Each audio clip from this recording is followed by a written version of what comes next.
¿Cómo les va? Qué gusto que nos acompañen en una nueva emisión de La UNAM Responde, en este espacio en el que seguimos haciendo preguntas y respuestas en torno a todos esos temas que nos inquietan desde muy distintos ámbitos. Por ejemplo, esta tarde dedicaremos nuestra entrevista a hablar sobre uno de los temas o las noticias que nos han acompañado durante los últimos días, que son las altas temperaturas y la calidad del aire. Además, tenemos nuestras cápsulas de nutrición y de UNAM Global TV. Acompáñanos durante los próximos minutos.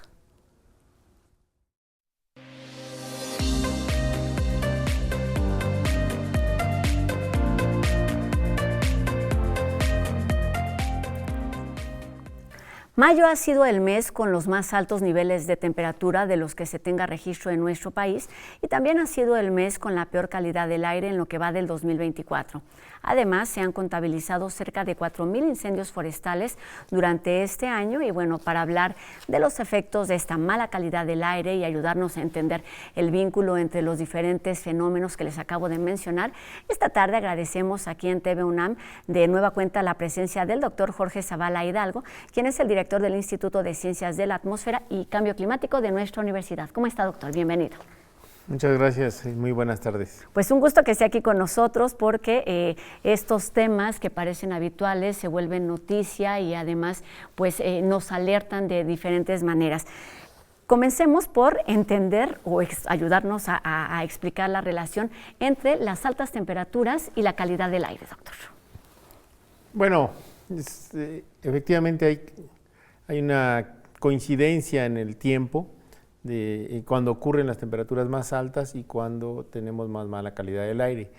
Y son dos razones fundamentalmente. Una es que las condiciones meteorológicas que dan origen a altas temperaturas, favorecen las altas temperaturas, también favorecen la mala calidad del aire en el sentido de que hay una mala dispersión de contaminantes. Entonces, esa es la primera causa.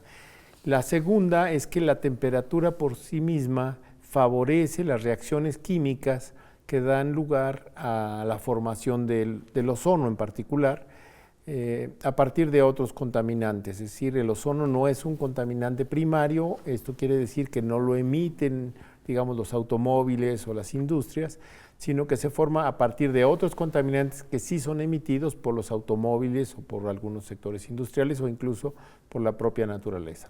Digamos entonces que es una coincidencia muy sustentada. Es una coincidencia, pero también las reacciones químicas son un factor, ¿no? Se ven favorecidas. O sea, a la misma concentración de contaminantes primarios, digamos, de óxidos de nitrógeno y de compuestos orgánicos volátiles, se forma más ozono cuando la temperatura y la radiación solar son mayores. Estamos hablando entonces, doctor, de condiciones meteorológicas, pero climatológicas. ¿Qué es lo que se tiene que estudiar para entender lo que está sucediendo, en particular, o lo que ha sucedido durante este mes de mayo? Bueno, en realidad, más o menos se conoce todas las bases teóricas que dan lugar a esta situación. Por eso es que nosotros emitimos este aviso para acompañar las medidas preventivas, para minimizar sobre todo la pérdida de vidas humanas y otros impactos de la onda de calor. Entonces, pues sí, la teoría en términos generales se conoce, pero resumiendo, lo que tenemos es, por un lado, digamos que son tres factores. Por un lado, podríamos hablar de lo que se llama en meteorología un sistema meteorológico. Por ejemplo, un sistema meteorológico es un frente o una circulación ciclónica, o en este caso es una circulación anticiclónica, que quiere decir que los vientos se mueven en el sentido de las manecillas del reloj a cierta altura, aproximadamente a los 5 kilómetros, y entonces por un lado provoca recirculación, pero por otro lado también favorece que el aire esté relativamente bajo en humedad, que no haya mucha nubosidad, que la radiación solar llegue a la superficie, y estos factores también favorecen el aumento de la temperatura y de la concentración de ozono. Eso por un lado. Por otro lado tenemos el cambio climático, que las temperaturas oscilan ahora alrededor de una temperatura más alta, por un lado. Y por otro lado, conforme el planeta se va calentando, no lo hace en forma homogénea, sino que lo hace en forma diversa. O sea, los océanos se calientan o aumentan su temperatura para ser preciso, aumentan su temperatura a una tasa menor que los continentes. Y algunas regiones del planeta también lo hacen a una tasa diferente que otras, y entonces esto provoca que se modifiquen las corrientes oceánicas, los sistemas, los vientos, los patrones meteorológicos, y los eventos extremos ahora pueden ser relativamente más extremos, o sea, más intensos.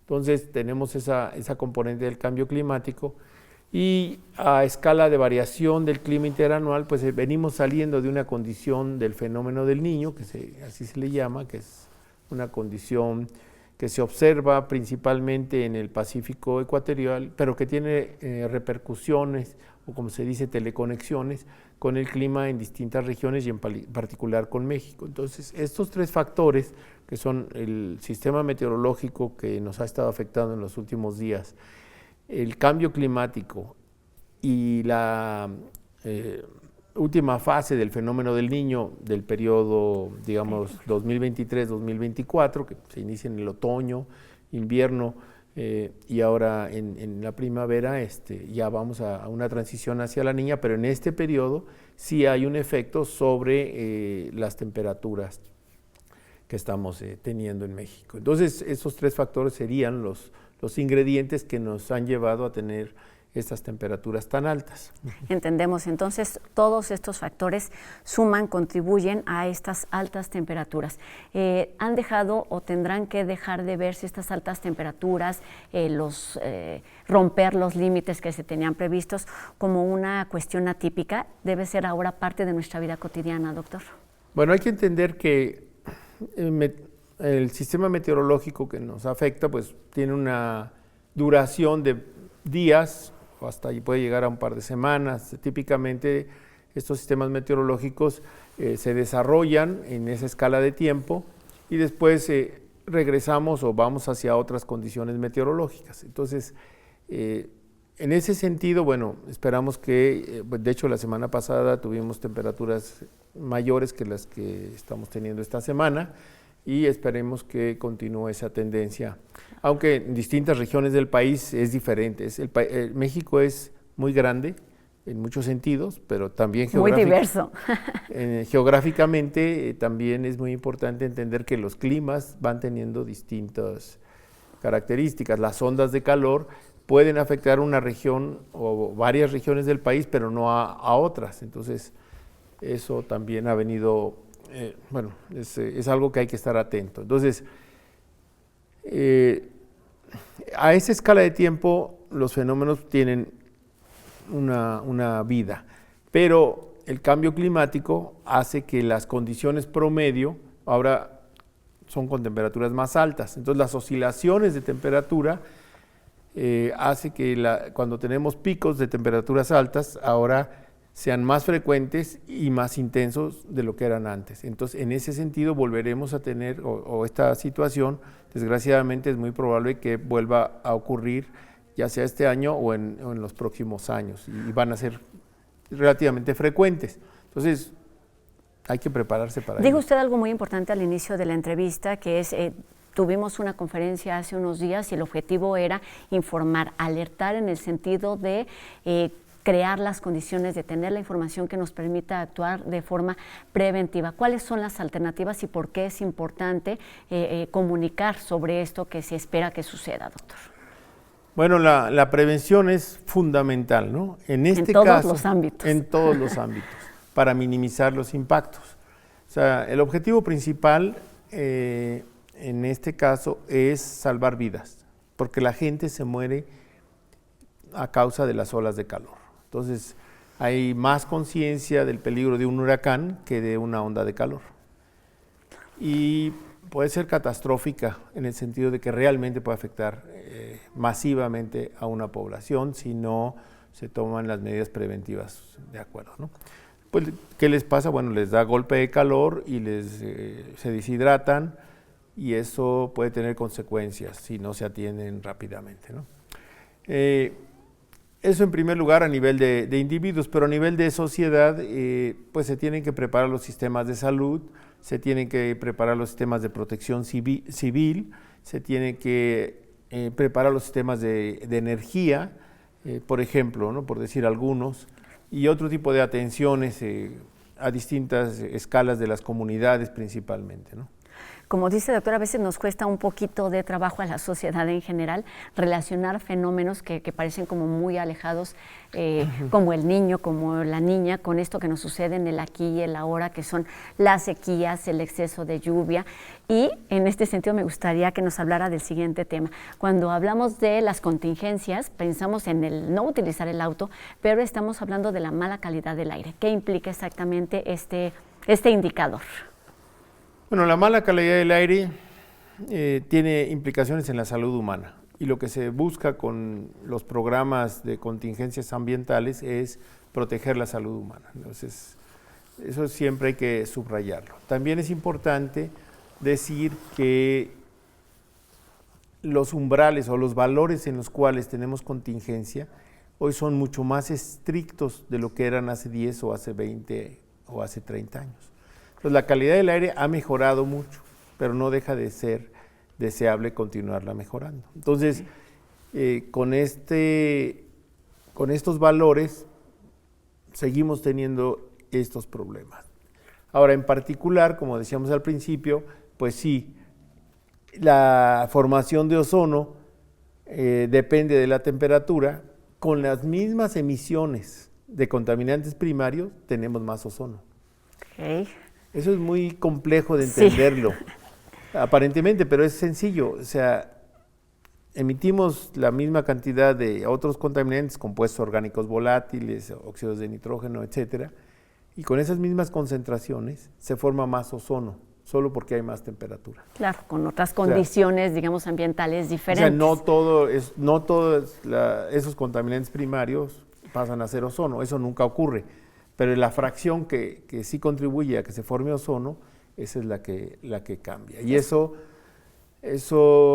pues es algo importante de entender. Y también otra cosa es que como se forma con la temperatura y con la radiación solar, tiene un ciclo diurno muy importante. Entonces sube rápidamente durante el día y vuelve a bajar durante la tarde-noche. Entonces hay horas en que las concentraciones son más altas, y es importante que la población conozca esto para que no se exponga. Entonces, si alguien quiere hacer ejercicio y sale temprano, pues no se va a exponer a altas concentraciones de ozono. Exacto, hay horas delimitadas para poder hacerlo. Y hay otra cosa que quisiera considerar, doctor, que tiene que ver, pues que el aire no es una cosa que se pueda guardar en una botellita y que si está limpio aquí es el que estoy respirando. Tiene que ver con cuestiones ambientales y con otras regiones, y esto está directamente relacionado, por ejemplo, con los incendios. Sí, totalmente. Es algo que de pronto se nos olvida.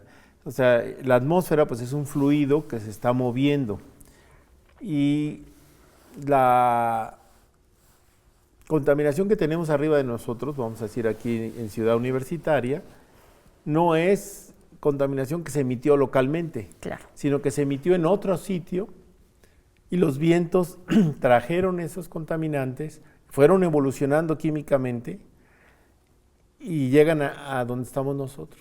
Por eso muchos de los estudios que hemos estado haciendo se relacionan con, por ejemplo, saber en general las parcelas de aire que están sobre Ciudad Universitaria, por decirlo en concreto, muy sencillo, sí, claro, muy local, dónde estaban 2 horas antes, 4 horas antes, en dónde se dieron las emisiones que finalmente llegan al sitio donde estamos. Y eso es válido para cualquier región en donde nos encontremos. claro. En el caso de los incendios forestales, son un problema muy fuerte para la calidad del aire y para muchas otras cuestiones, pero en particular para la calidad del aire, porque tienen compuestos en los humos de incendio que de diversas maneras afectan la calidad del aire, y en particular favorecen la formación de ozono. Claro. Pero también son partículas y otro tipo de Y los incendios están también directamente relacionados con las altas temperaturas. Se los vuelven al mismo tiempo causas y consecuencias. Los incendios tienen un ciclo anual y por supuesto son más frecuentes en la época de estiaje, en que llueve menos. Pero si además de llover menos. Venimos de una sequía, o sea que ha llovido menos de lo que es el promedio. Claro. En distintas escalas de tiempo. La sequía se determina, pues, digamos, por lo que llovió en los últimos días, en los últimos 15 días, 30 días, 60 días, 90 días, 180 o 360. Y de esa manera se va configurando la sequía y hay que estar atento a esto. Pero en particular para los bosques, pues les importa la última temporada de lluvias y la época de estiaje, y entonces hay más combustible, digamos, o condiciones favorables para que los incendios se desarrollen. Entonces, en esta época del año también tenemos una mayor abundancia un mayor número de incendios, el área afectada por incendios forestales también es mayor, y estos humos pues efectivamente van llegando a distintas regiones, en particular a la zona metropolitana de la Ciudad de México. Queríamos tenerlo aquí, doctor, precisamente para entender o para tener esta visión, digamos, como más integral de esos fenómenos que de forma común vemos como aislados y separados, y sí tenemos la responsabilidad como individuos, como ciudadanos, de ver este panorama más amplio. Nos queda poco tiempo para terminar la entrevista y quería preguntarle acerca de los pronósticos y de lo que sí nos toca hacer, es decir, hay cosas que no podemos modificar como las temperaturas, pero sí nos toca hacer para estar prevenidos y entonces atender o enfrentar estas condiciones que nos decía, pues también ya no serán tan atípicas en nuestro territorio.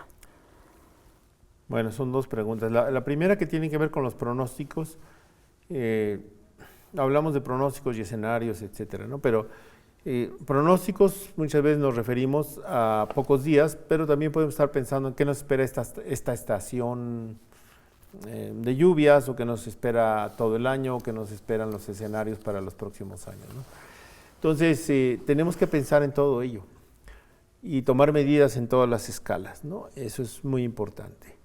Y las condiciones están cambiando. Por eso un poco el mensaje que dimos hace unos días era en el sentido de que estamos enfrentando condiciones que no conocíamos, que no hemos vivido. Claro. Pues mucha gente dice, no, pues yo ya he tenido calor y pues me aguanto, etcétera, y piensa que es igual que antes, pero puede estar experimentando situaciones que pongan en riesgo su salud, porque no es igual que lo que ha experimentado antes. Claro. Entonces, es importante entender eso y luego tomar medidas. Cuando hablamos de cambio climático, y eso es muy importante, hay que pensar que son dos aspectos. Uno es la mitigación, que es decir, tomar medidas para que el calentamiento del planeta se detenga o eventualmente se revierta. Y otra es adaptarnos a los cambios que no hay duda, estamos experimentando y seguiremos experimentando todavía por muchos años, si no es que décadas. Si se toman medidas hoy para disminuir los gases de efecto invernadero, pues eso va a mejorar las condiciones del planeta, pero no inmediatamente, claro, sino es una cuestión de décadas. Sí, en lo que tenemos que empezar a trabajar ya y vamos retrasados. Y es una cuestión a escala de planeta, de toda la humanidad, digamos, ¿no?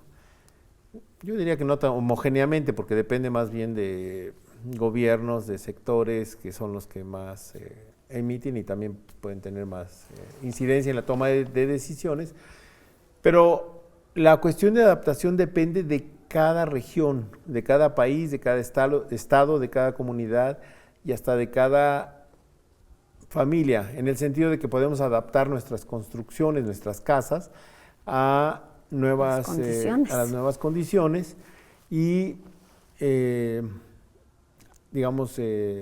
adaptarlas, ¿no? Por ejemplo, platicábamos hace un rato de que es muy importante que el sol no entre directamente por una ventana. O sea, puede existir la ventana, pero si tiene un toldo o algún árbol que le da una sombra, hace una gran diferencia en una habitación. Hemos hecho estudios sobre la importancia de los impermeabilizantes. Claro. El color de los impermeabilizantes hace una gran diferencia en la temperatura que alcanzan los techos, la cantidad de energía que absorben. O sea, parte de la energía que reciben del sol es absorbida, convertida en calor, pero si la fracción de energía que es reflejada es aumentada, lo que se llama el albedo, si logramos aumentar la cantidad de energía reflejada, entonces va a absorber menos energía y va a disminuir. No, doctor, nos acaba de dar como 3 nuevos temas de entrevista, así es que estaremos muy atentos a todo eso, de lo que debemos estar informados y lo que tenemos que hacer de entrada, pues eso, es atender todos estos mensajes, todas estas notificaciones de la UNAM y de las diferentes instituciones, porque lo que se busca es la prevención y que tiene que ver directamente con el bienestar de las personas, así es que sigamos estas recomendaciones. Doctor Jorge Zavala Hidalgo, director del Instituto de Ciencias de la Atmósfera y Cambio Climático de nuestra universidad, y hablaremos sobre estos temas pendientes, doctor. Gracias y muy buenas tardes. Muchísimas gracias y muchos saludos. Gracias, doctor. Y cambiamos de tema porque comenzó ya en la sala José Revueltas del Centro Cultural Universitario una muestra de cine nórdico que ofrece un panorama de la cinematografía realizada en esta región del mundo y que contempla desde clásicos hasta títulos contemporáneos realizados en Dinamarca, Noruega, Suecia, Finlandia, Islandia y Groenlandia. El leñador, Edvard Munch, Te amo para siempre y El último humano son algunas de las 10 películas que integran esta muestra organizada por Filmoteca UNAM y que contó con el apoyo de varias instancias nacionales e internacionales. Termina el 2 de junio y la cartelera completa la pueden encontrar en filmoteca.unam.mx o bien a través de sus redes sociales. La microbiota no solamente determina nuestro bienestar intestinal, además es una especie de huella digital que se modifica constantemente. De esto va Armonía Digestiva con Gaby Morales.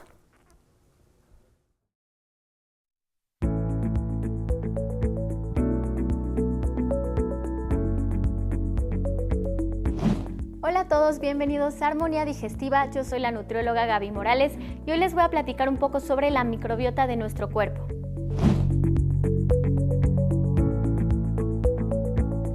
Primero, es importante que sepas que somos el hogar de billones de pequeños seres que incluyen bacterias, virus, hongos y otros microbios que juegan un papel crucial en nuestra salud y bienestar.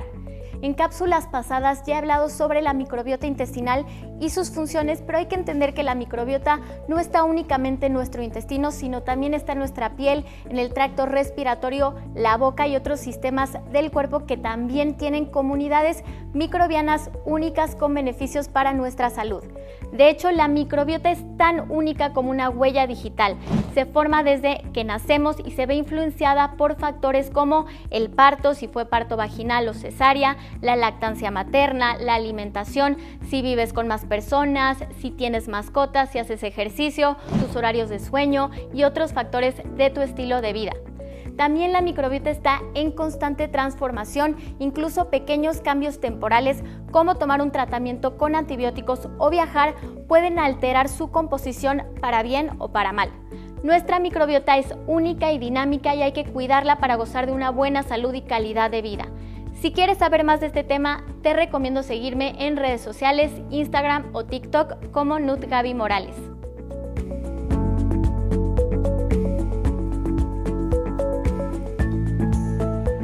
UNAM Global TV nos comparte información relacionada con las sequías y las inundaciones como consecuencia de los fenómenos meteorológicos del Niño y de la Niña de los que ya platicábamos hace unos minutos.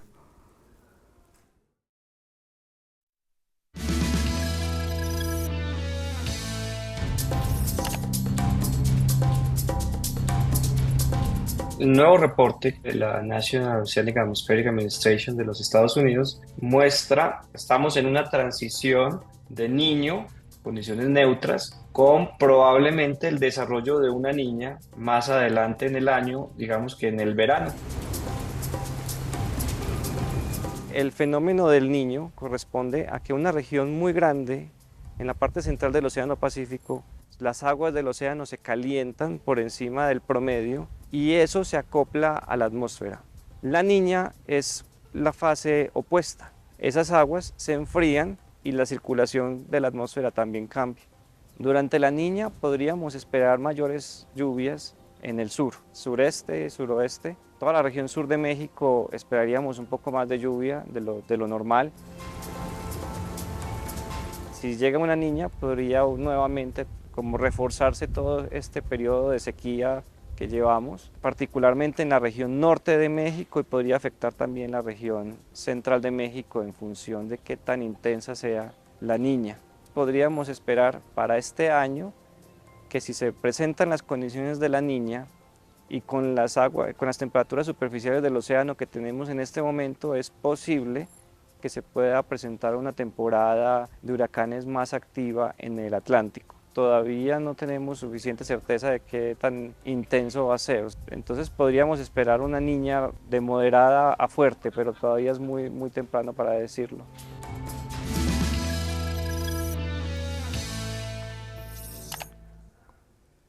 Así terminamos nuestro programa de hoy agradeciendo a Mónica Ponce su participación en la interpretación de lengua de señas mexicana y agradeciéndoles a todos ustedes que nos hayan acompañado esta tarde. Les recordamos que podemos seguir la conversación a través de nuestras redes sociales. Están apareciendo en este momento en nuestras pantallas.